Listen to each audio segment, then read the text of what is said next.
ಚಿಕ್ಕಮ್ಮ ತಾಯಿ ರೂಪದಲ್ಲಿ ಕುದುರೇರಿ ಮೂಗುತಿ ಧರಿಸಿದ ದೇವಿ, ದುಷ್ಟ ಶಕ್ತಿಗಳ ಕೂಟವನ್ನೆಲ್ಲ ನಿಗ್ರಹಿಸಿ ಯಂತ್ರ ಮಂತ್ರ ತಂತ್ರಗಳ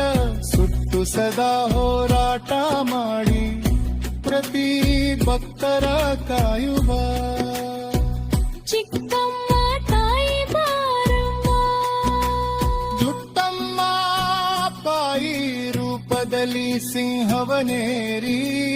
ಯಂತ್ರ ತಂತ್ರ ಮಂತ್ರ 330 ಪಾತಿ ಎತ್ತಿ ಬಂದೇತಿದೆ ಎದಿರೇತ ಕುಲ್ಲು ಬುಕ್ಕಮ ತಾಯುಬಾ